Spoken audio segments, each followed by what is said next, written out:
Hello, everyone, and welcome back to Overwatch Contenders South America, brought to you by Broadcast.gg. I am Boopasaurus here with some amazing talent, and that talent includes some pork here, Ham Tornado, and Kenobi Cast, who are joining us on the desk, and Lemon and Mafan are going to be bringing you the cast, but we have to tell you about the games first. So, first up, we have Caverna versus BGH, the veritable Goliath of South American Overwatch. So, Kenobi, BGH is coming off a game where they could have played a little bit cleaner. So, some people are kind of questioning, are BGH as good as people say they are?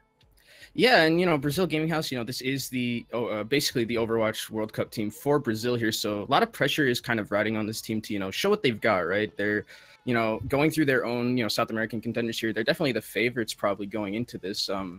They as you mentioned, they haven't been playing up to the standards as we know they can be able to play as the best team. They're kind of like moving a little bit down to try and maybe not put a lot of pressure on themselves to play their best against the lower sided teams, but that might come back to bite them, as sometimes we have this idea where oh, we don't need to play that well, it's just an easy team, but sometimes that comes back to bite you if someone like Caverna here comes up and surprises them. It could be a little bit hard for them to kind of fix that mindset, right? Yeah, so Ham, a lot of people say this actually might be just your traditional trap game, right? Caverna was supposed to, challenge Breakdown a little bit more than they did last week. Breakdown ended up taking that 4-0. Caverna also lost to Nocturnes in a thrilling game 5, so they're playing for dignity at this point.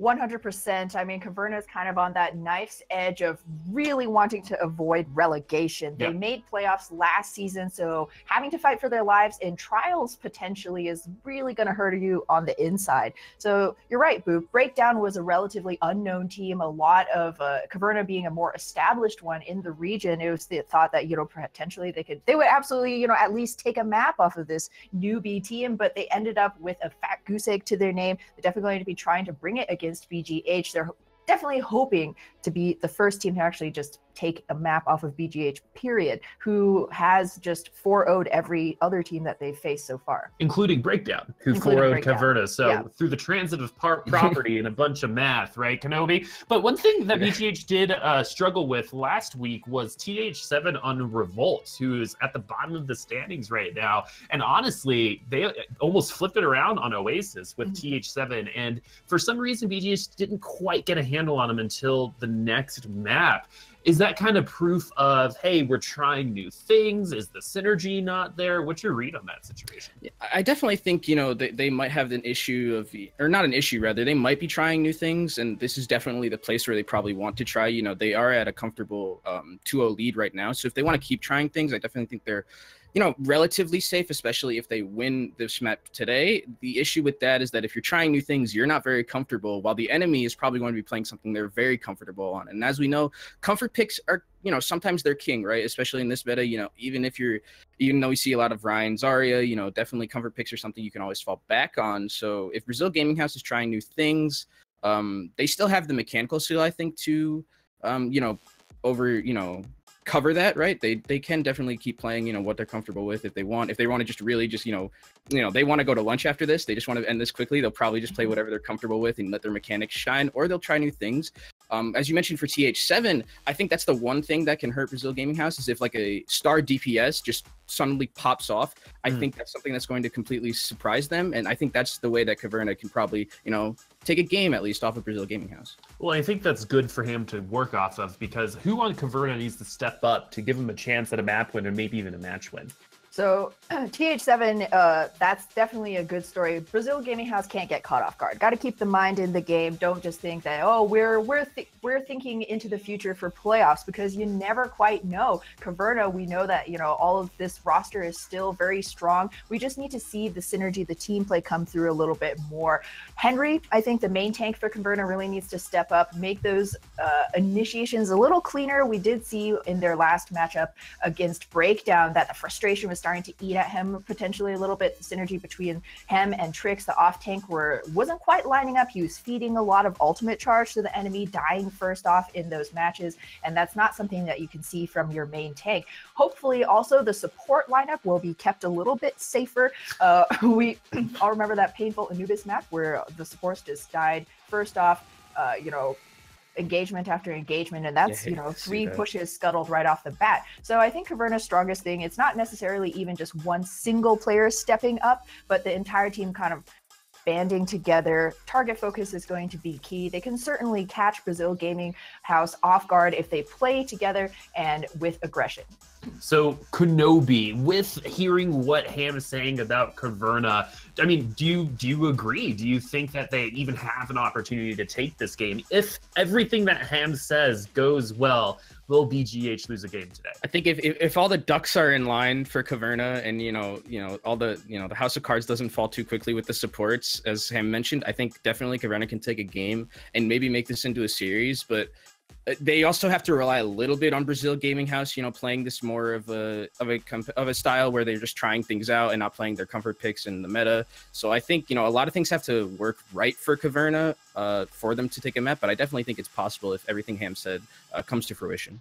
Yeah, something that BGH also needs to maintain is that mystique that they own that people say NYXL don't have anymore, right? It's like people play a certain style against BGH, and even in the first week, a lot of people said Breakdown played intimidated. They respected them a little bit too much. And so Caverna needs to come in here thinking, hey, I can win this. We can control this. We've got the opportunity. Even though we're at the bottom of the standings, that might not be a forever thing. But now that we're looking at our first map, which is Control on Lijiang Tower, let's go ahead and get some spicy predictions here. I have a feeling you know who you guys think are going to win, but I'm really interested to hear map score. So let's go ahead and start with our veritable Ham tornado. All right, I'm going to give it to you straight. BGH 3-1, but Caverna, maybe they have a chance on Control. Okay. What about you, Kenobi? To spice things up, I think I'm just gonna go with the clean 4-0 from Brazil Gaming House. I think they're just too good. I think it's gonna be very difficult for Caverna to take a map. I wouldn't be surprised if it ends up at 3-1 like Ham says, but I think it is probably going to be a 4-0.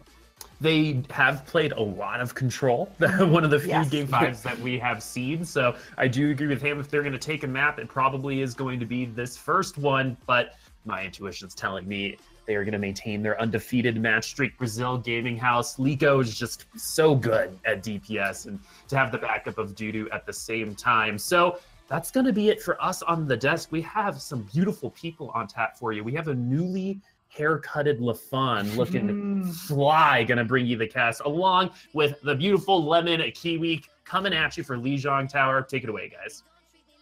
Hey everybody, it's your most gorgeous duo, now that my duo is carrying in that department with this awesome haircut, and me desperately needing one. But let's get into this game, LaFon. We've got Brazil Gaming Empire, we might as well change it to that, and you got Caverna Esports, where speaking of caves, it's looking pretty dim for their playoff chances. I mean, it's not...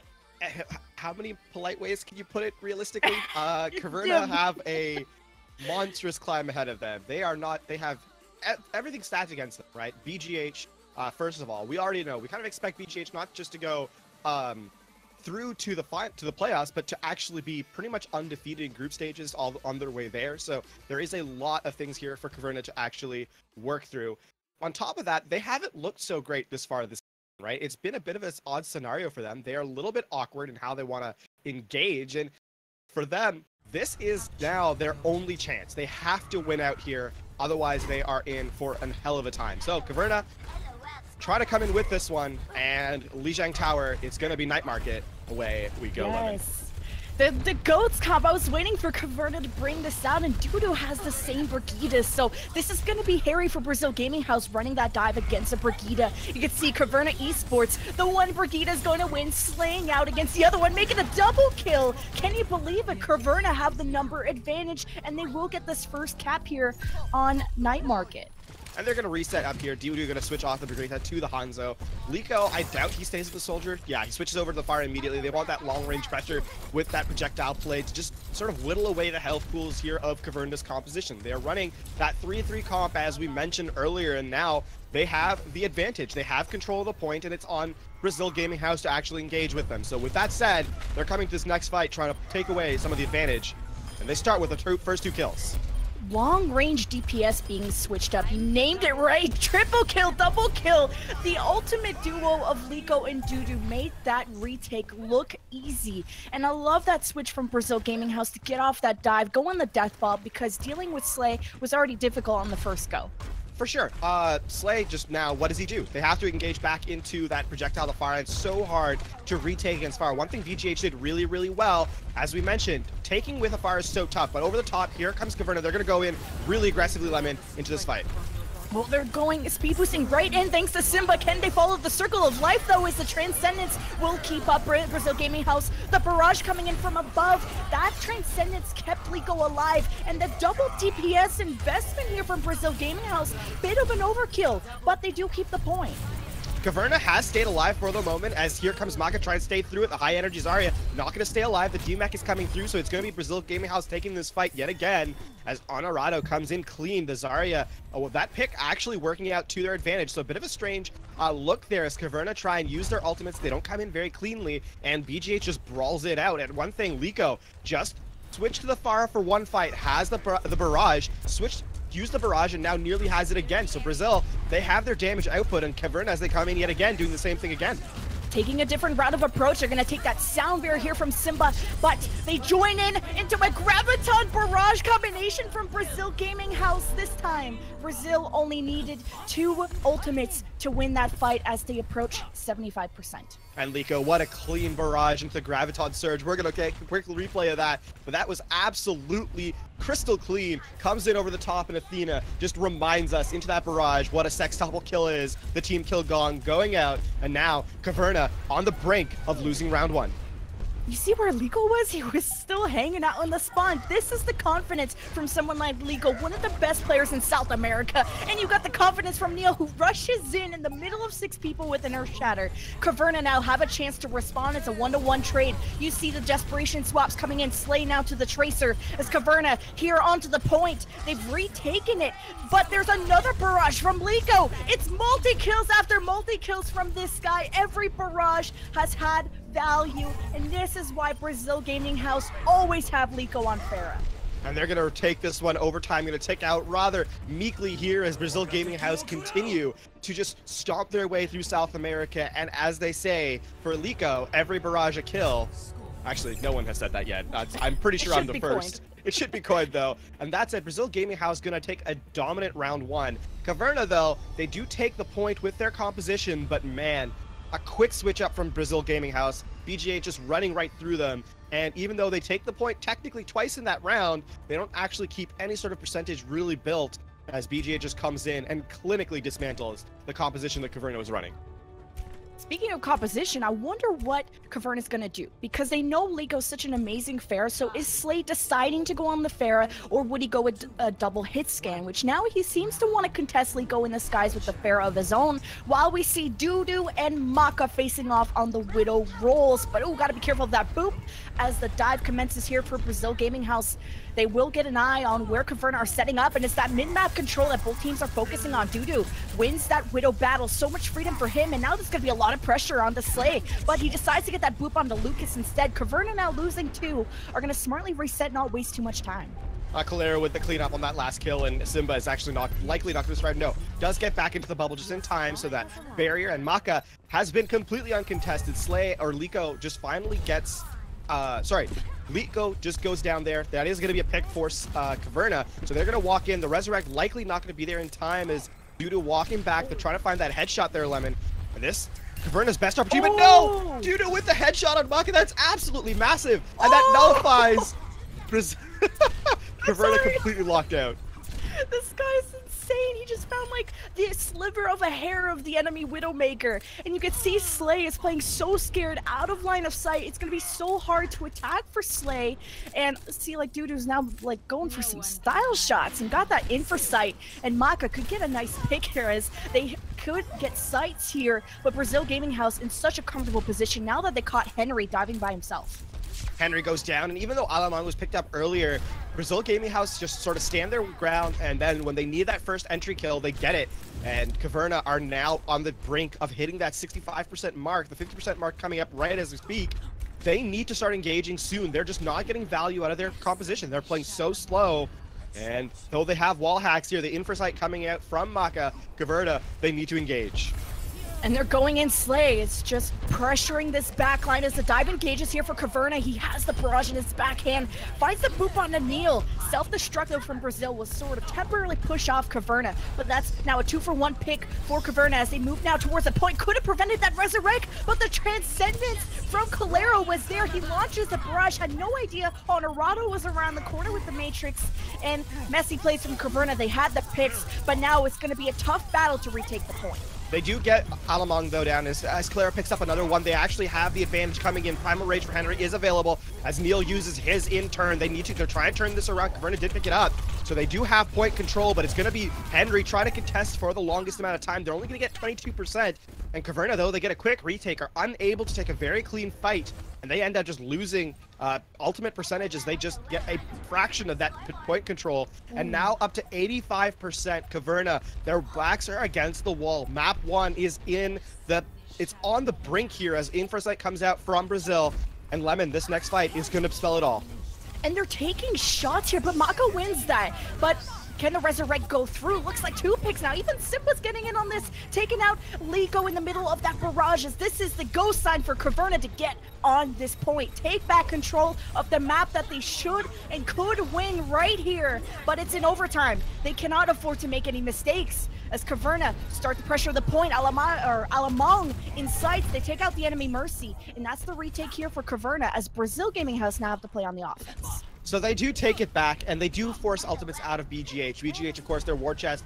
All it really has is Calero with that Transcendence coming up. Other than that, not really a whole lot. Caverna, though, the same sort of situation. They don't have ultimates coming to this next fight. So mechanics will reign supreme here as the Concussive Blast not find anything due to with the first kill. Caverna already down in this next fight.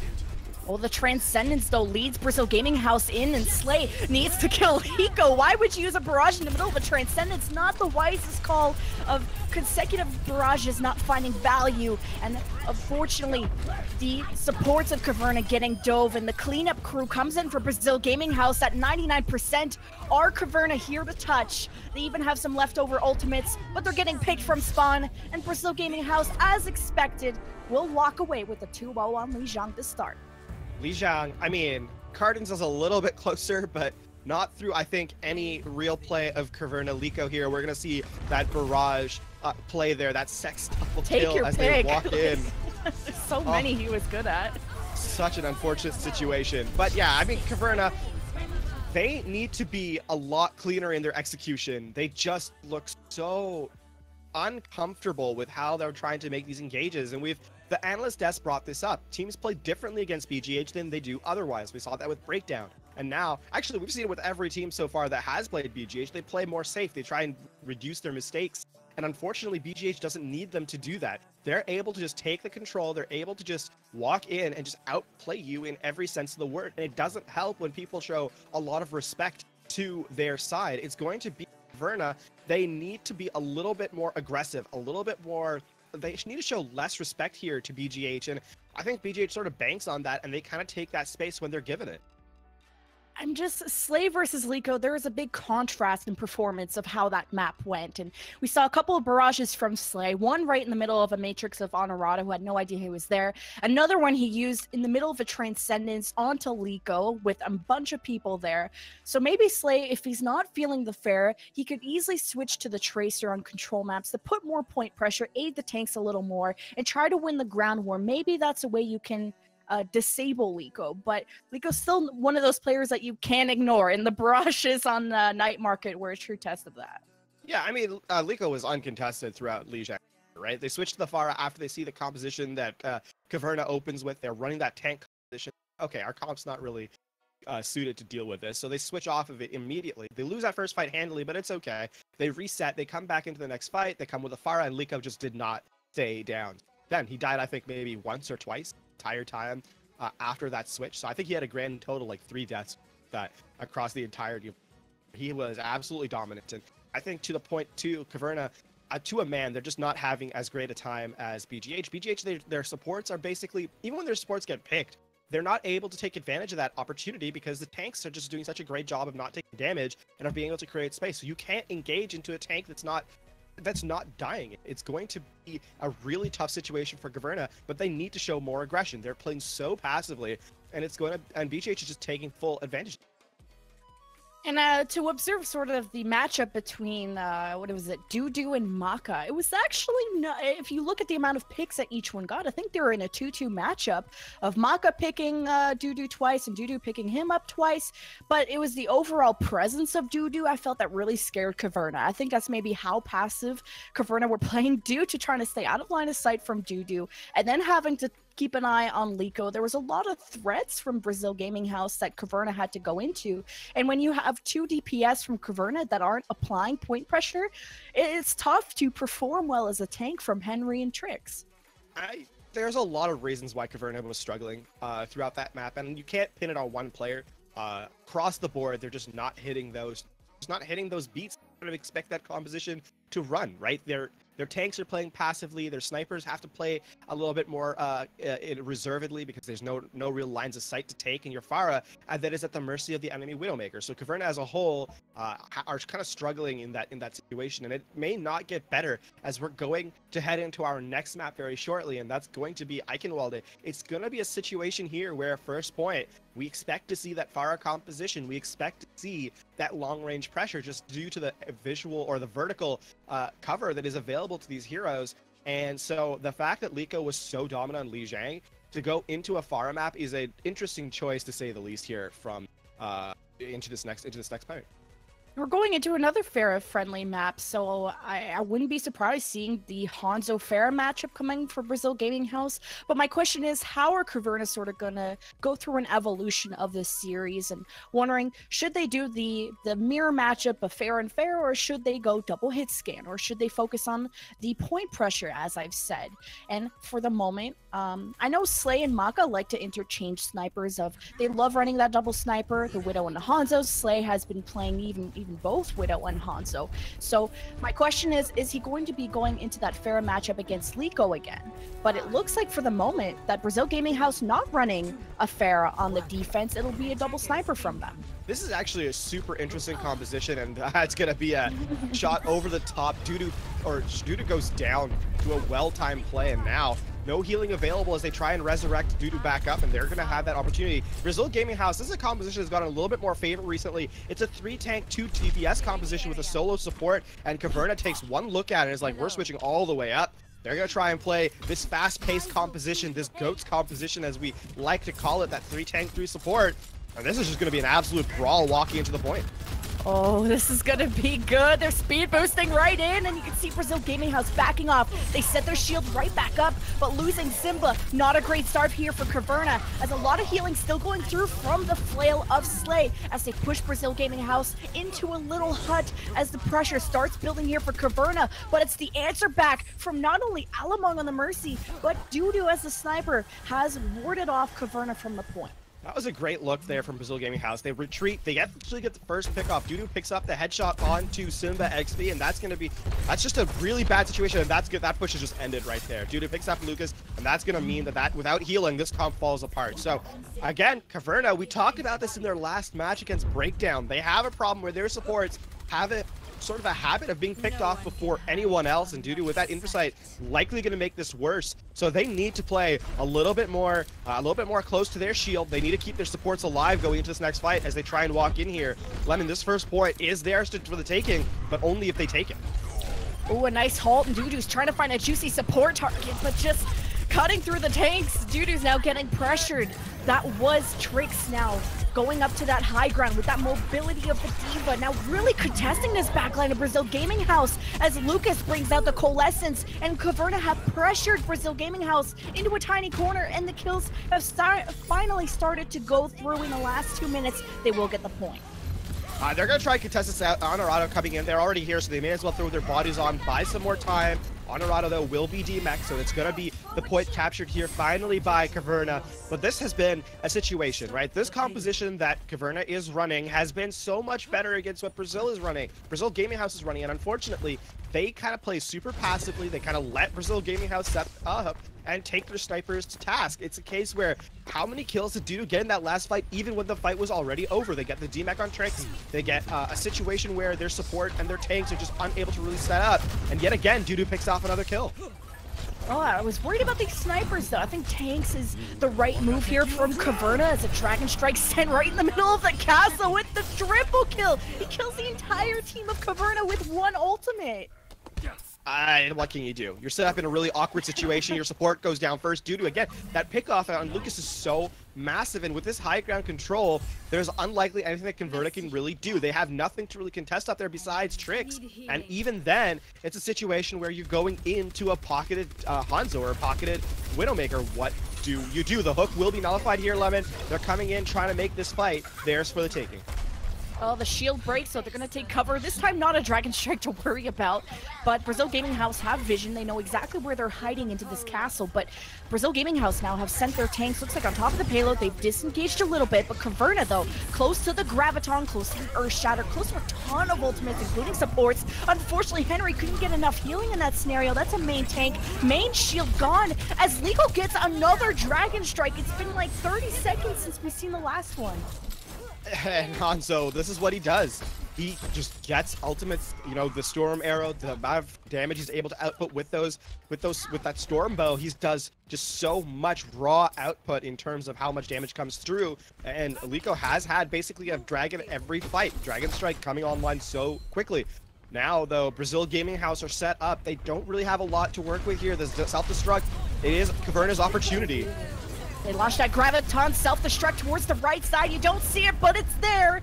Doesn't find a ton of kills, though. Caverna starts to stabilize here on to the payload, but it's the hooks from Brazil Gaming House actually coming from behind. Caverna had no idea they had rotated through the castle and came from behind. And Honorado with the 3K will stop again, another push.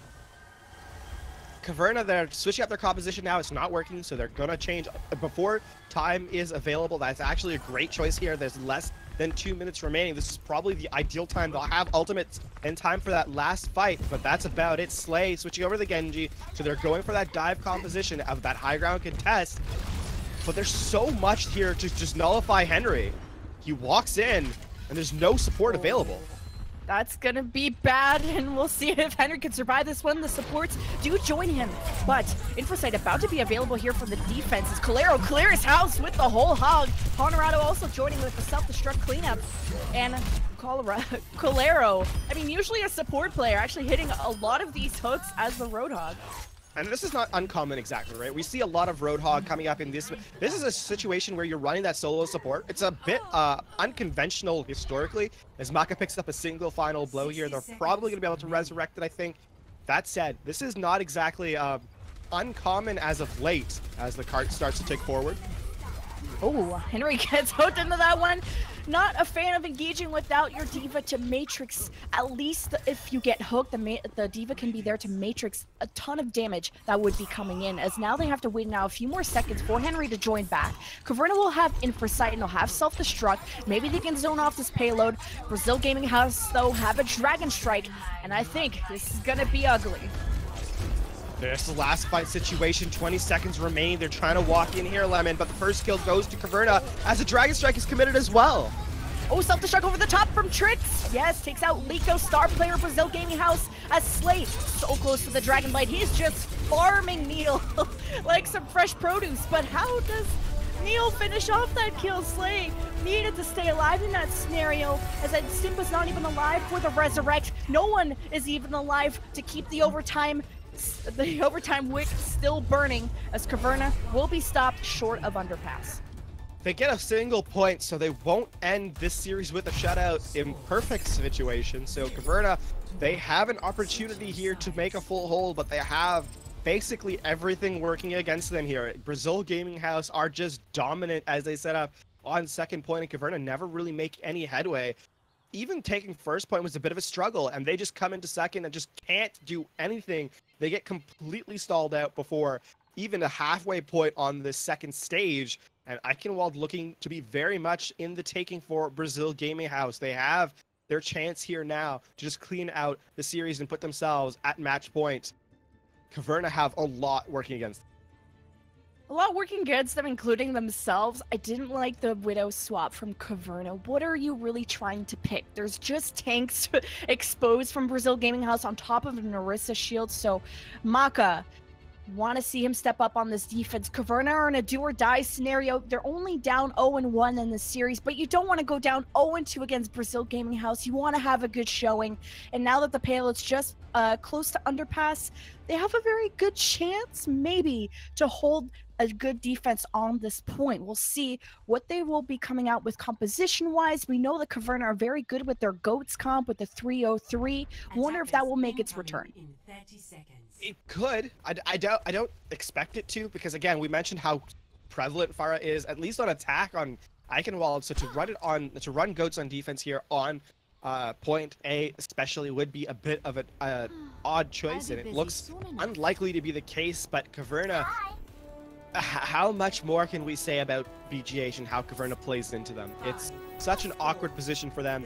They are just not really comfortable, it seems.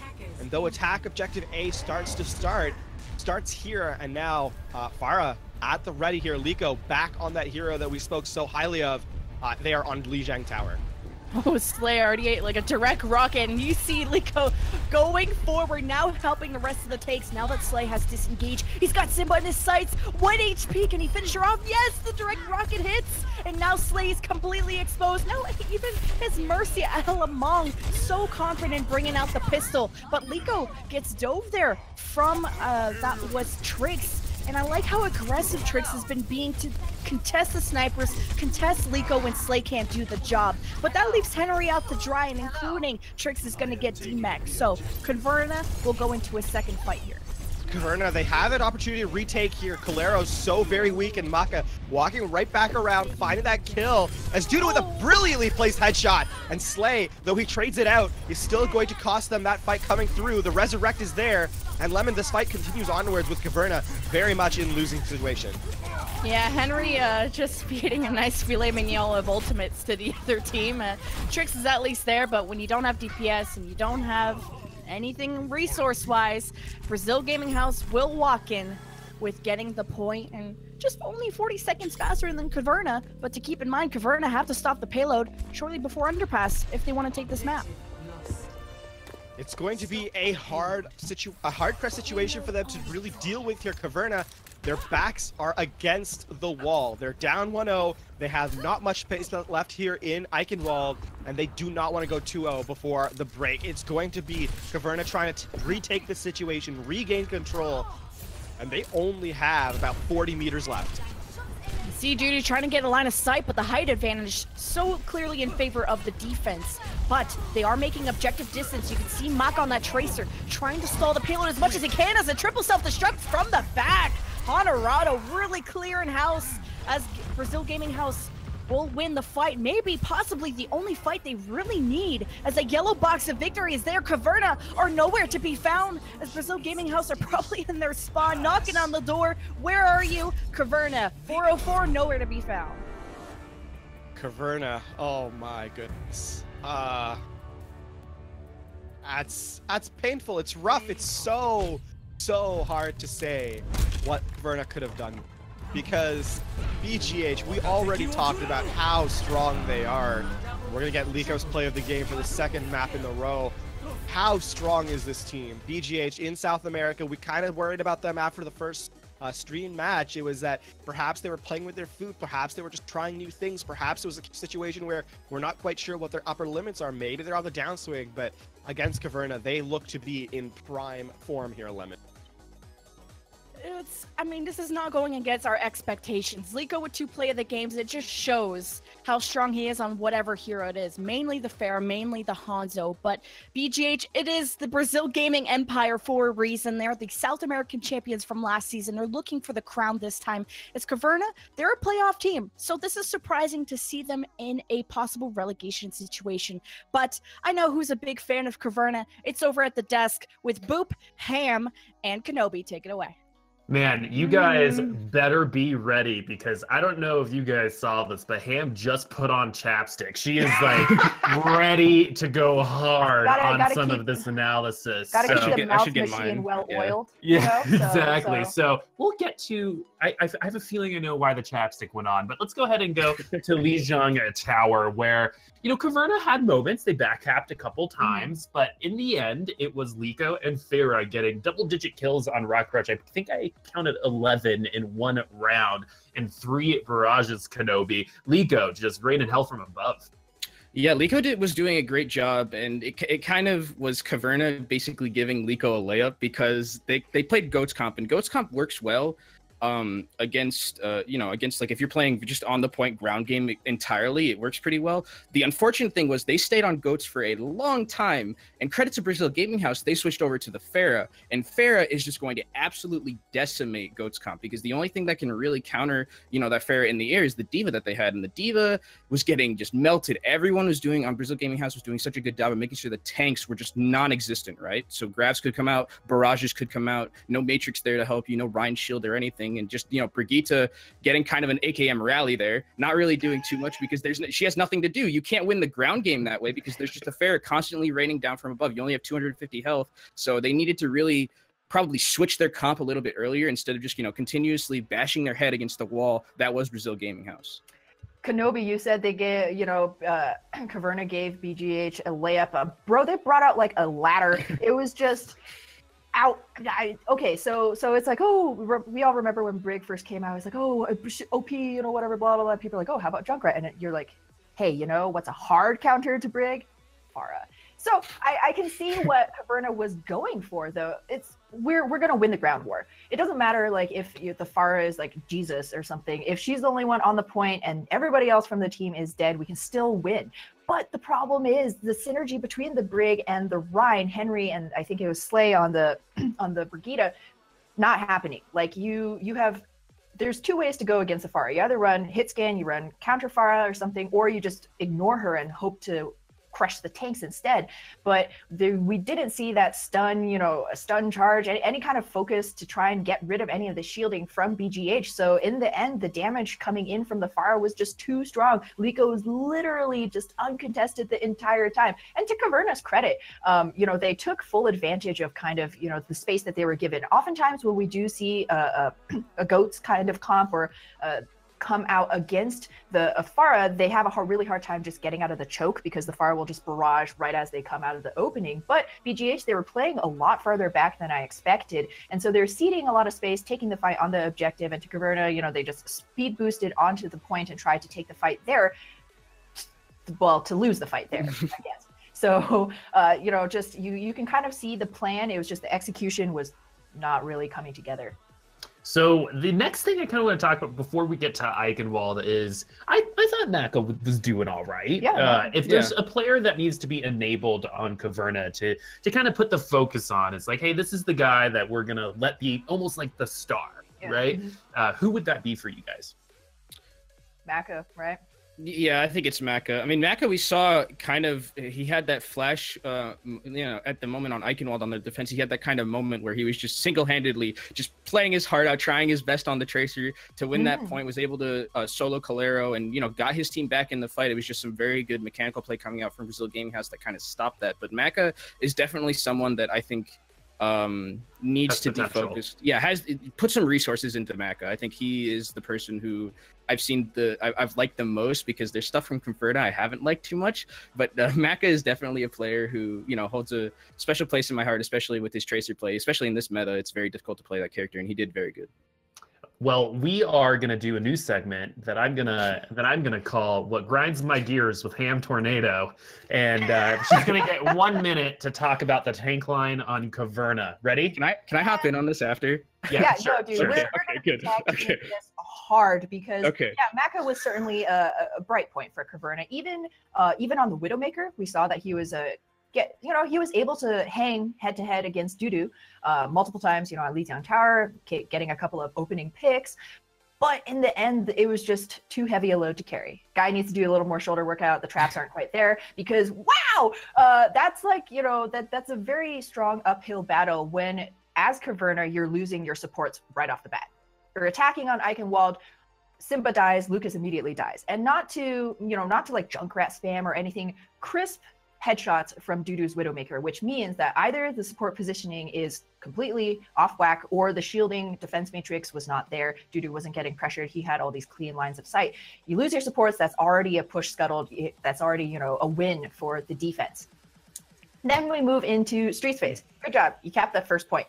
We see BGH running, kind of a slightly unorthodox way, sticking with that Orisa Roadhog solo healer, but they were playing super smart. They knew that Caverna was going to be trying to play on the payload. You had Slay on that Brigida, who's only really useful in melee range. So they split themselves up, Orisa in the castle, Roadhog, and then, one sniper on either side as well. So as Trix, your diva player, who are you going to focus, right? You have very little resource to back you up to go and try to pressure anybody out. Anytime you use your mobility, your boost to go anywhere, you're going to find yourself in a 1v3, a 1v2. So already that was Caverna tying both their legs together with the team comp that they were running. And then, oh man, Henry. Okay, so and time. That's your minute. Okay. All right, Kenobi, you're gonna get the baton. I pass it to you. I'm gonna grab it. As a Winston player myself, watching Henry, it was very difficult because there are times where I saw Henry just on the cart by himself, right? And as a Winston, especially against that composition, you are going to get blown up absolutely hardcore, right? You're just gonna get deleted off the face of the earth because they're just gonna hook you, and then you don't have a matrix there, and then Lico's just gonna Hanzo E into your face and you're dead. And I saw 2 pushes at least that were just basically killed before they could start, right? It was just Henry going in to aggro by himself. And when you're going to play that type of dive composition, you need to have someone with you, especially against Orisa Hog and, the Orisa Hog, Diva, Hanzo, just these characters that can just blow you up completely if you're Winston alone. So they really needed to, kind of communicate better. And Henry, we talked about it on the first push as well. Henry kind of with his shield placement wasn't the best that I'd like, especially since he's leaving his supports in the back line, to get headshot. So that's something that they really need to work on. And just the communication from Henry and the rest of his team needs to be upped a little bit more. So we are going to go to Volskaya, and my piece of actionable feedback is you're down 0-2, and honestly, it's relegation or playoffs in South America. Now, honestly, that is how it goes. If you don't make playoffs, you enter trials, and I think Caverna just needs to play like their lives are on the line. Do not leave anything out on that field or on that industry that Volskaya is. You got to play to your fullest potential. Don't let BGH scare you. I know you're down 0-2, but you've come back from this before on doing an almost reverse sweep from a Nocturne. So play like your hearts are in it, and let those hearts grow like the Grinch does at the very end. And you got to play to your full potential, Caverna. And some people who are casting very, very well at their full potential, look at that play on words, right? Is Lemon and Lafon, who will be bringing us the second half, starting on at Volskaya. Take it away, guys. Well, achievement unlocked. I think we got complimented by the Desclafon. My heart feels very happy, but speaking of unhappy, Caverna's heart's probably very sad right now, being 0-2 down in this series. The mute bug. Achoo! Cured you. There you go. You're back. Unfortunate. Bit of an issue with the couple of them, but here. It's a case where, what are you going to do? Volskaya Industries, this is likely to go very much in BGH's favor. The compositions they've been running all day have been something that they're going to struggle against on Volskaya Industries. Caverna just aren't realistic to have the opportunity. If you're playing this safe on a salt map, you're never going to get anywhere. And now Caverna, their backs are against the wall. This is do or die situation for them. Volskaya Industries, it's a cold and frigid map, and that's might actually be the place most fitting for Caverna's hopes and dreams ended. In the winter, in the cold, by an industrial river. And both these teams sort of known to play double sniper on this, but if I had money to throw in Las Vegas right now at a team whose double sniper would be better, it would be Brazil Gaming House, and that's not something to sneeze at, of course, but Caverna, they ran double sniper against Nocturnes, and that game went into game 5, so it's like they have potential to be on fire when they want to be. And when you go against Brazil Gaming House, you're throwing everything you have into this match. And Caverna being down 0-2, their lives are on the line, and they're going to try their best.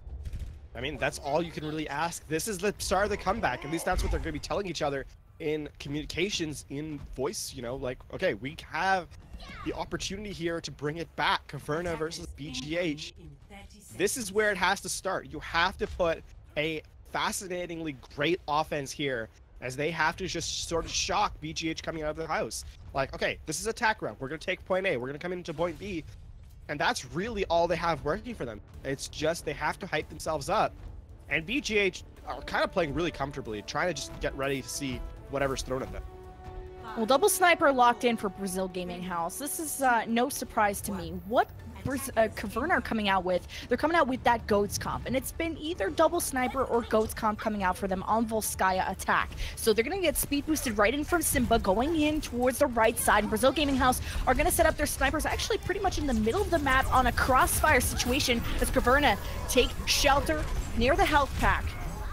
But actually Henry's shield is pretty low and they lose Slay at the start of this fight. So Caverna need to respond with a pick of their own. They can't get trapped here because Brazil Gaming House are gonna set up their snipers, and as soon as you walk out, they're gonna pick you. This is such a strange composition from Caverna as they lose to a man. They have tank composition, but they don't have healing for it. They're running a bunch of off healers here. They're running the Lucio, the Zen, and the Brigitte. It's a really weird how do you keep your tanks up? And Lucas just kind of sees it right away, and they switch to a Moira. There was something that I think they tried to do, try to get that burst damage in fast, but BGH just played at range and just forced them out. Oh, Dragon Strike available here for Liko. And, oh, they're going up right up the hallway. That's the perfect time to use it. And the follow-up is there from Brazil Gaming House. Caverna already getting swept here. They lost Henry, and they lost one of their main supports. They do kill Liko, but the Resurrect will be there for Brazil Gaming House most likely, as Caverna are going to still engage on this. There's a Resurrect from Liko, and Caverna realizing the number disadvantage. Trick is going to get caught out with the D-Mech. And they're going to stagger Trix all the way out as he is going to take a long walk into a very cold, icy mess of a lake. Hello there. And that's going to be a reset now. BGH, they are very much in the driver's seat. Look at that ult economy. Caverna barely coming online now. BGH having everything in their bank. Only Liko not having his, and that's because he used it last fight, and already up to 60%. So Caverna, wow, like they're walking. Yeah, they're walking into a fire. Quite a fire. The Brazil Gaming House fire, but they've managed to go through the hallway now without a dragon to eat them up. The Blue Eyes will wait. It's 20% away for Liko though, so this is the info site available for Brazil Gaming House. They know exactly where they're coming from. Caverna though, they're playing shy.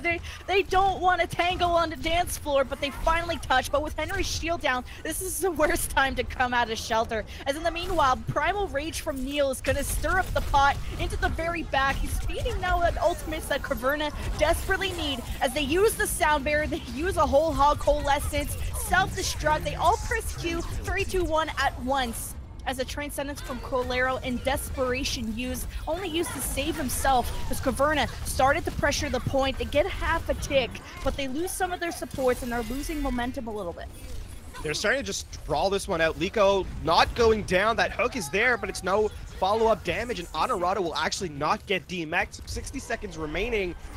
And though I guess you can say Caverna pulled out a bunch of ultimates from BGH, they got no value from them. And it's going to be a case where Caverna walking this next fight, all they've got, and all they've got for a while, is that Earth Shatter. It's going to have to be massive, and BGH advantage them and has been for the entirety of the series. What do you do? How can you actually come into this next fight with what Caverna has? How do you engage? I think the answer is you kind of don't. And BGH very much in the win situation here. Well, Henry needs to focus on better shield management. He's going to have that Earth Shatter, but Brazil Gaming House all on the high ground. As soon as they drop down, this could be bad, but there's the Earth Shatter, and he catches all the tanks, but Colero has another Transcendence. He had used it last fight, and Liko with the quad kill, Dragon Strike completely wipes out Caverna in the last dwindling seconds that they had on this offense. They only managed half a tick, but that will be the stop right here, as Brazil Gaming House only have to finish point A to walk 3-0 in this series. That's we're gonna have a quick replay here of that Dragon Strike. What do you say? The Blue Eyes White Dragon was summoned and it just ate Caverna up like nom-noms. It's a 4K. It's a 4K, and Caverna cannot escape it. It's a Dragon Strike 4K. There's no Graviton on the board. Caverna, oh my goodness. You know what Caverna need to get? They need to get into that mecha right there. You see the Transformers in the background? Yeah. They get into that, and then they stomp on Brazil Gaming House. That seems like one of their last chances to get into this. It's a pretty tough situation for them. Oh, fun fact. Those mechanical creatures are called Svitagor mech. Oh, So, yeah. I'm glad you're so good at lore because I see Transformers, you see whatever word you just said. Yeah, that's they help build things industries, which is owned by Volkswagen. It's a weird coincidence that. But speaking of robots, they got two. No, yeah, I mean, Caverna, they're running some interesting things. I mean, it's a great. I mean, it's an odd choice, but you've got nothing to lose, right? You've got a single tick. You have 4 minutes to stop BGH. You've barely done. Frankly, you've done very little on offense, and defense has not been much better. Caverna, you may as well go for broke in what you could throw all. You're playing with house money. Just try and do whatever you can. It's the YOLO comp. Yeah, it's the YOLO comp because you only live once because they only have one fight to lose to give up that point. This Brazil Gaming House coming out the doors with their signature double sniper and with the dive. So maybe would have wished Slay was on that Brigida, but we'll see how Brazil Gaming House reacts to the Bastion at the back. Tanks are playing so slowly, and there's the defense getting a first kill, so it will be resurrected, but that could buy them some time here. Well, BGH playing it very, very slowly. Well, the resurrect is there. Maka goes down early though, but 3.5 minutes. They'll start to engage the point here. Liko gets Tricks out of position, gets behind the enemy shield, but Liko trying to have some fun in that house, but you're not invited. Invitation declined as Brazil Gaming House will reset yet again. And they do get the kill off on Alamang, so they will survive for the moment. Caverna flirting with disaster. They stay alive, they stave off defeat temporarily, but Brazil Gaming House switching up entirely to counter this this composition that Caverna is running. Oh, doo-doo. He's trying to put some, actually I think Henry was out of shield. He saw his health go down a little bit, but yes, the death ball coming out from Brazil Gaming House. I think they're ready to storm that house they were not invited to, as Liko is gonna get behind this Mercy. And Simba smartly disengages, but do they have any idea he's coming from behind? He's getting free grenades, and how are they going to react? The Transcendence is now pushing Brazil Gaming House through Caverna, and they haven't, oh actually, I was gonna say, why isn't he moving? But Trix is stuck in a trap. The rest of Caverna have now switched their tank shield towards the point, and the trades are going through for Brazil Gaming House. Brazil Gaming House, they're slowly starting to lose this fight away as Calero's walking back in, but Honorado uncontested, the bubbles are out, the energy is growing, and that will be Caverna dropping Honorado with the solo carry at the very end, and BGH take this series and put the nail in Caverna's coffin in their hopes and dreams for playoffs here. Caverna are in such a situation now, and BGH locked themselves into first place. First place, already been in first place, but now securely into the playoffs. And how many times do you see a Zarya get a 3K with 20 energy? That's crazy. Liko is his third play of the game. Is he gonna get it into map 4? Is kind of my question at this point. But Caverna going into map 4, they want to save their map count. This is sort of the scenario they want to play. If they can take a map from Brazil Gaming House, that would be an accomplishment in itself. Yeah, BGH has 4-0'd everyone thus far in South American Contenders. So it's an opportunity for Caverna to play spoiler to that perfect record through group stages, through round robin. But, I mean, from what we've seen from them so far, I would be very surprised if this last map goes in favor. It's been so awkward for them. They've struggled so much. Not just here tonight, but throughout the series, throughout the season so far. And Caverna, there a lot of situations here for them that they need to work on. And hope to just improve basically as an entirety. Yeah, I think that's the whole point of this series is how can we see Caverna improve? And if I already said that they were a playoff team before, but then they lost, their star DPS player Delavine to the Black Dragons. They lost half of their team to going off to in their different endeavors. And the only core here is Henry, Simba, and I think Lucas are the core here to Caverna. So they're trying to structure this team around them and integrating their new DPS of Maka and Slay, where you can tell the synergy is not there yet. It's taking time for them to work together. Even in the tank lineup, it seems that there's a disengage between Henry and Trix, often finding Trix out of position, often finding Henry on his own. But at least it was entertaining to see Caverna bring out a YOLO strat. It didn't live once. I mean, so as we mentioned, you're playing with you've got nothing to lose at that point. It's a single tick. Throw something that perhaps BGH isn't prepared for. Unfortunately, with comps like that, you're often not prepared yourself. No one really runs off meta or weird things in scrims. So how do you, if you've never practiced it, how do you play against it? I guess it's a situation of if we don't know how to play against it, you don't know how to play. But unfortunately, BGH just zoned them out. The Bastion unable to really gain value throughout the later stage of that fight. And it's going to be Caverna dropping that pretty handily. It took them a while, BGH, but they get there in the end.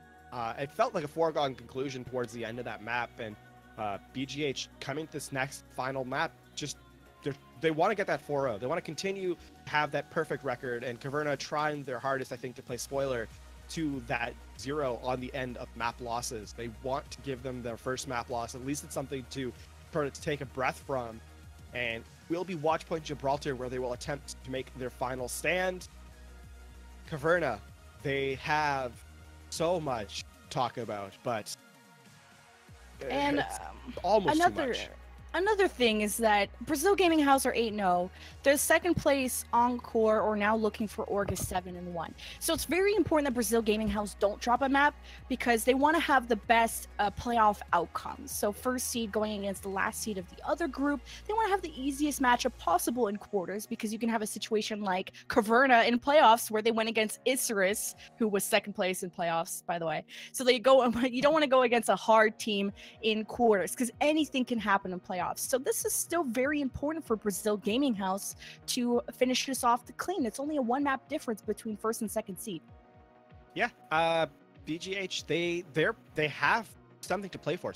They have kind of locked themselves up into playoffs, but they can still be technically caught. I think it's gonna be tough for them to, or sorry, it's not gonna be tough for them, but it's gonna be continue to play.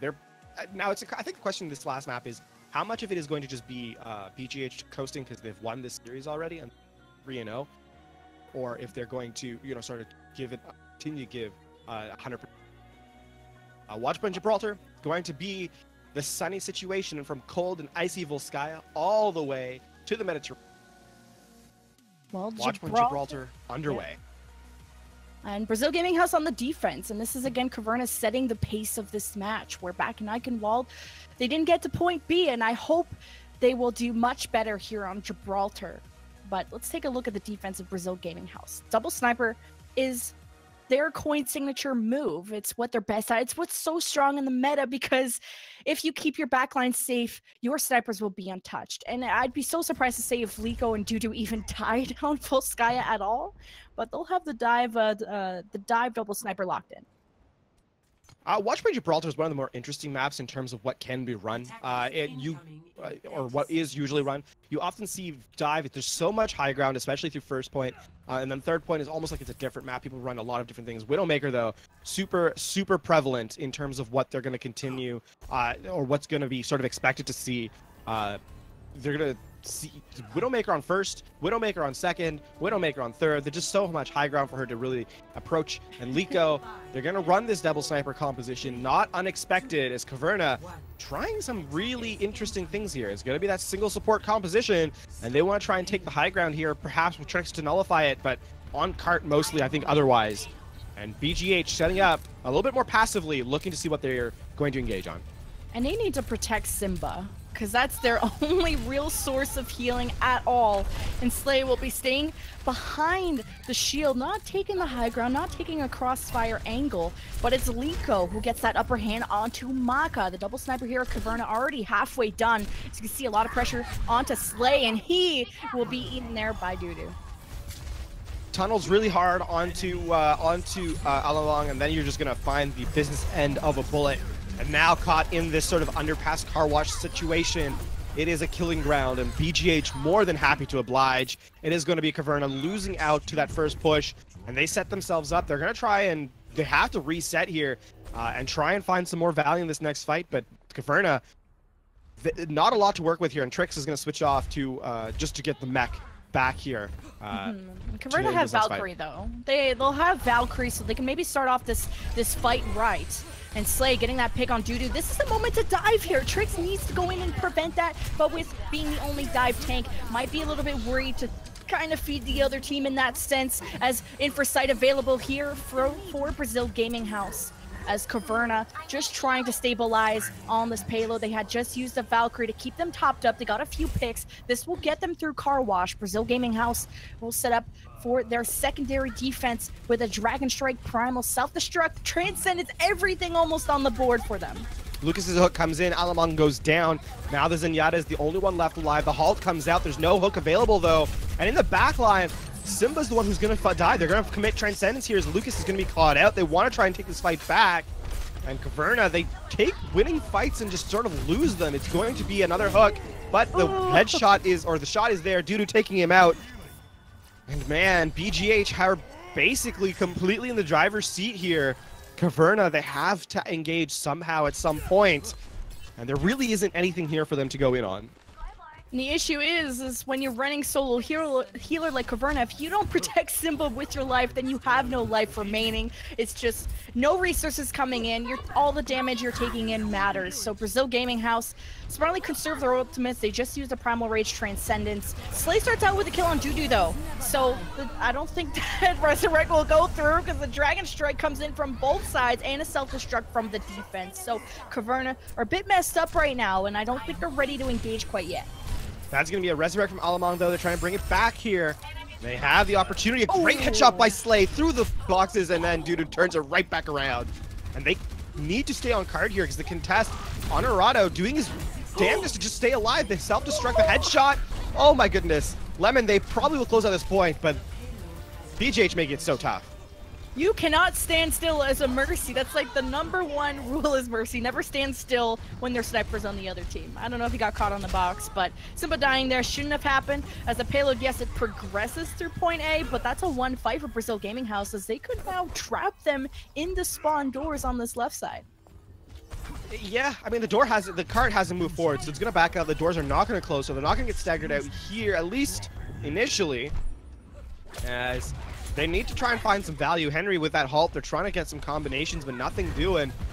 And though the cart moves forward, it's going to be because they want the doors to close to make it harder for Caverna to really make any sort of headway. And it's just 2 players squeezed through, and that's Neil hunting them down with the Winston, and now Henry not really disengaging, but launches that Dragon Strike. Did it get eaten there from Trix? Trix ate it. Trix ate it, absolutely. And this fight's going to be staggered out. They do use the Primal Rage, but Neil basically going to be just zoning them out. They do get that fight win anyway, though they use a little bit more resources, I think, than they were kind of expecting. That Dragon Strike not available. Liko just used it and already up to 70%, so we know just how much of an impactful ultimate Liko has made the Dragon Strike be.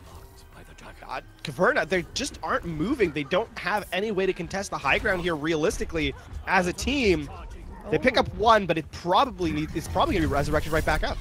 Well, this should be the go sign here for Caverna to engage, but they don't really have any dives, so all Brazil Gaming House have to do is rotate towards the high ground, but not if Lucas catches you with the hook. So you can see Trix is chasing after Honorado, and Lucas clears out the supports from the payload. So they do have room to breathe here, but they were stuck at Heaven's Doors for quite some time. Yeah, and Brazil Gaming House is absolutely going to get another fight here on second point, but at least they buy some more time for themselves. They get pushing a little bit further. Neil taking the high ground yet again. Self-destruct committed, and it's going to find 2 with the Dragon Strike coming in right behind it. Yeah, even we don't know where that just went, but Caverna are very split with their push, and a whole hog Transcendence leads Lucas back into the spawn room as Brazil Gaming House stabilized the payload just short to point B as we head into our last minute. Lafa and Caverna have a ton of ultimates to work with. They have 4. They're going to have the Infrasight as well, and Brazil Gaming House only with that Mercy ultimate, that Valkyrie. But, I mean, they've done it before. They've made Caverna use a lot of ultimates. The hook from going to come in on Honorado. No DMAC yet. It's going to have to be the self-destruct over the top. They want to try and find something here with it. Oh, it finds Dudu, and the Dragon Strike also sent towards the top. But Brazil Gaming House aren't really there, so it's not going to find a ton of value. As Caverna now just want to get close to this payload and engage him. Now that they have the picks, they got the DMEC there onto Honorado. You see Neil is very low, so this is the moment to engage here for Caverna. They need point B. 18 seconds left. This is the last fight. They're hooking down supports. Great shots there from Lucas. Even Slay is finding his strides, winning these Widow duels against Dudu. As a one last Dragon Strike, they didn't expect this one. It makes everybody on Caverna so weak as Brazil Gaming House engages one last time. Honorado's about to get self-destruct, gets DMEC'd right before earning it, and actually gets resurrected back. Oh no, Neil gets resurrected, but it doesn't matter because Caverna got shot up there by Dudu, and they almost got point B, and they get stopped right here. Liko should probably not be able to do what he's been doing throughout this series. Dragon Strike, how many times has it been complained about? The Dragon Strike on its own really doesn't get kills, right? It's not an ultimate that you kind of expect unless it's comboed with something or put in a situation where there's a lot of like closed corridors. It's not really where you kind of expect a Dragon Strike to get kills, but Liko, through every single map he's played Hanzo so far, has managed to get multi-kills with the Dragon Strike multiple times. And Caverna, I'm not sure if it's a case of Caverna making it easy for him by just standing up in really tight locations where they can't actually move around a whole lot, or if it's Liko doing a great job of just placing them where you're kind of not expecting it. And BGH, off the back of a Dragon Strike that gets 2 kills yet again, they just hold when Caverna had the advantage in that fight. It's just, Caverna, this has been the story so far. BGH, you can never count them out. Yeah, exactly. And they continue to show why. Yeah, the Dragon Strike randomly made everybody so weak and convert, and all Dudu had to do was just come in and play target practice. That should have been a one fight for Caverna, absolutely agree. But I'm still very impressed that they got almost to point B. Like, they got trapped at the doors of point A for so long, and it took a lot for them to get out of there. And it's still a very defendable position to either hold point A or to hold the payload right before point B. So it's not like Eichenwald where you lose one fight and you're kind of done. They have multiple chances to defend here. Caverna are going to be playing, I mean, it's been, what, it's just shy of 2 points. So they have some room to work with. Not a lot, but some. And now Brazil, they're going to try and play it. They've run this composition all day so far. Like, running that, well, not all day, but they've been running it pretty aggressively. A double sniper dive. And now Caverna, they are playing a bit of a different look. But look at who's playing these roles. Dudu's on Mercy. Main tank Neil is on Hanzo. Colero support is on Widow. Mercy main Alamong is on Winston. Honorado Diva is on Zenyatta. This is comedy. This is Caverna have to be This is their chance. This is their chance. Come on. Like, they have to win this. Everybody is off roll. You got supports playing snipers. This is your chance. Like, even Alamong's missing his dives here. Caverna can hold this defense. I mean, Brazil Gaming House have the chance to switch, but this is on equal levels now, I think. This is they're gonna stagger out Liko here, who's playing Diva. This is just pure bad manners from Brazil, from BGH. I mean, they've already won the series, so watch Point Gibraltar. Let's see if you can make it with people playing off roll. I mean, at least there's no coordination in that last fight, so. Oh, the May. No, I think he's just switching to get back in mech. Oh, okay, I was gonna say, come on, you can't meme this hard. This hard you're gonna meme? But Galamong's gonna dive in, his Diva's with him. But Caverna, they know exactly where they're coming from. They have to be careful of even Maka the Tracer sort of tickling their backline. But Brazil Gaming House, it's very clear they're off roll. Their dives are sort of missing the ledge, as you just saw. But Caverna are doing good here. Caverna pick up a couple more kills. They're gonna hold this one out. They actually, Neil though picks off one, and then Colero, that's gonna be an easy shot in Simba. It doesn't matter, this fight's over. Caverna take the victory, and then, oh, Colero, come on. He's played a lot of stuff really well tonight, actually. He played Zenyatta, he played some Roadhog, he played some Widow, hitting some nice shots. Oh, his Roadhog was definitely impressing me on Eichenwald, and now we'll see if his Widowmaker's just as accurate. It's a little bit more mechanically demanding, though, than a Roadhog, but Brazil Gaming House, I mean, at any time they can switch to what they're comfortable with. But you can tell Alamon's definitely not comfortable on this Winston. They go and corner Henry, though, towards the right side. Neil with the Stormbow launches that Dragon Strike right towards the low ground here, but the snipers on the high ground still comfortable. Meanwhile, Transcendence guides Tricks here with the whole hog, and they're cornering Brazil Gaming House. But Dudu with the Valkyrie keeps everybody topped up pretty well and even brings out the Battle Mercy. They're still winning out this fight. Dudu with a couple of kills. Neil, we're gonna see him just call for healing. Gonna get it eventually. They won that. They're gonna take first point. Henry is gonna taken down, and now 3 minutes and 30 seconds. Alamon, hello? Where'd you go? Where'd you go? They're trying to get the kill, the staggered kills. Tricks uses that take a breather. The hook finds value, but no kill there. Tricks the one to go down.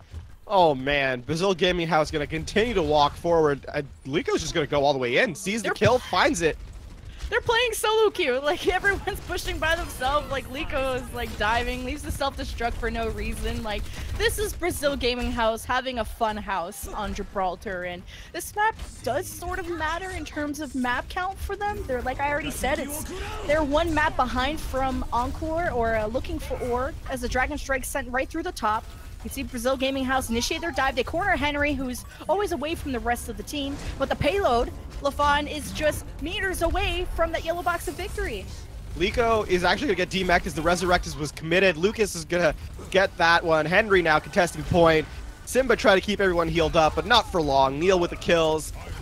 They are going to take this one eventually. Henry, the only one left alive to contest, but it is him versus the world in BGH as they roll through. Tricks trying to contest at the last. Not really a whole lot left. A great headshot from Honorado. And BGH will take this final point in this series. Brazil Gaming House taking our series 4-0. And a bit of an exclamation point on their attack round on Watchpoint Gibraltar as Lico's play of the game. 4 for 4. 4 play of the games. You say exclamation mark, I say question mark on how that Gibraltar went. What a comedy series this was. Brazil Gaming House really showing they're entertaining and they're fun to cast over. And I'd love to hear the thoughts of the desk of what they thought of Gibraltar and the second half of that series. Boop, Ham, and Kenobi, take it away.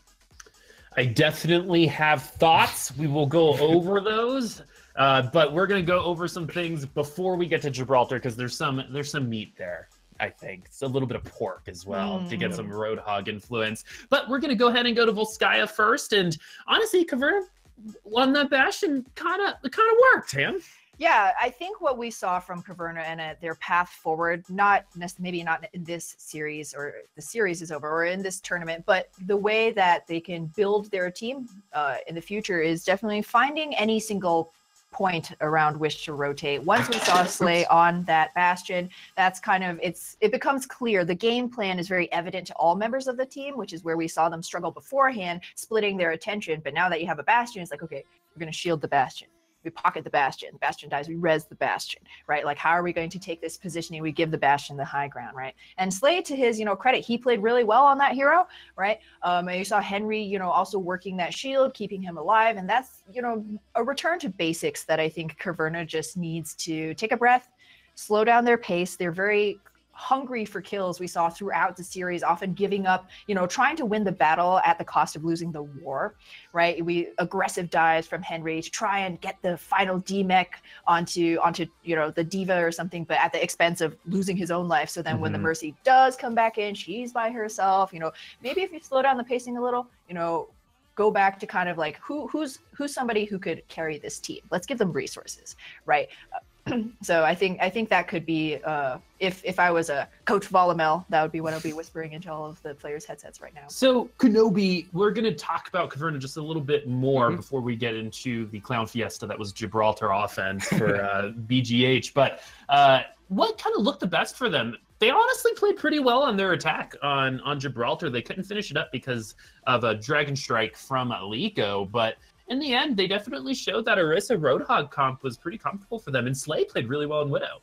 Yeah, I think Slay and Maka, in Gibraltar kind of stepped it up a bit. And, Maka, we've been saying throughout the series, has been kind of their bright spot on that Widow.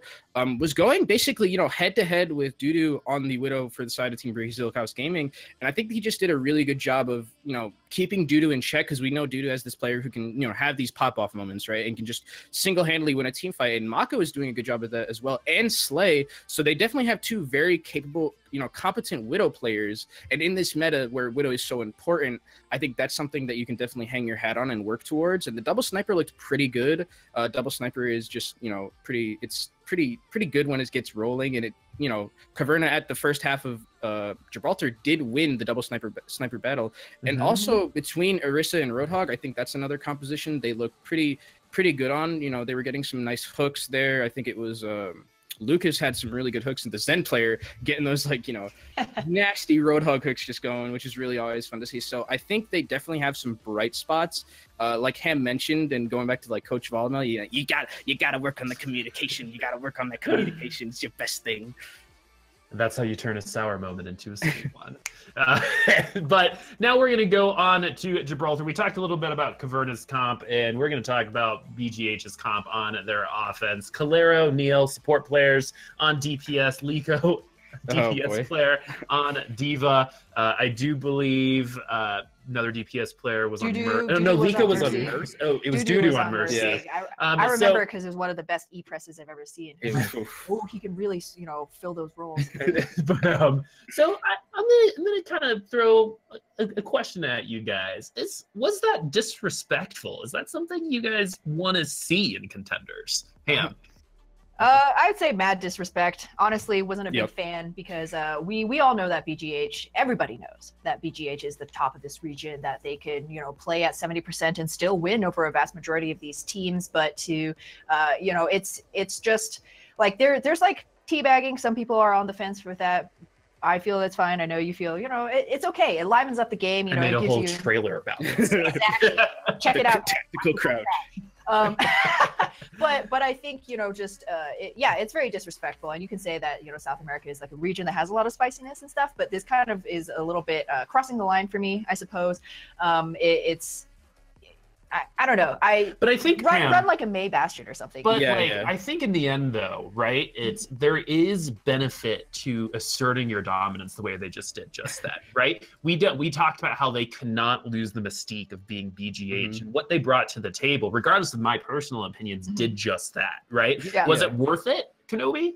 I think. I mean, it's kind of. I think it's something that'll be remembered. It's Brazil Gaming House. They're a team that basically 4-0'd you.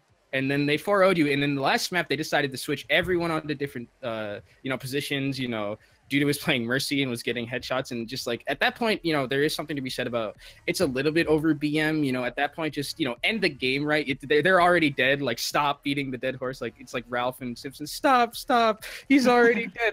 You don't need to keep. You don't need to show that you're this huge team that we can flex all over Caverna, and Caverna's not really the strongest team. So just that's the point where you kind of just put them out of their misery, end the game. BM is fine with tactical crouching and stuff like that, but yeah, maybe just end the game. It's not worth switching all those roles. Well, in the end, BGH, Brazil Gaming House, proving that they are the ones to beat in South America. The interesting thing about it is what people would consider their biggest competitions, they're all actually in the other group. So it's kind of, Group A is almost a story of who's going to bring themselves to second place. And regardless of your opinions, I do believe that they were able to, assert their dominance, make aggressive eye contact, and say, we are the best in South America, prove us wrong. That's what Brazil Gaming House did today. But we do have more games coming up. Ham and I are going to be bringing the cast for the next one, which is going to be Revolts versus Nocturnes. And then we also have a spicy matchup that I am excited for, which is Breakdown versus Looking for Org, formerly Encore, and that's a battle for second place in Group A. But we're going to take a short break, and then we'll be right back with Revolts versus Nocturnes. See you soon.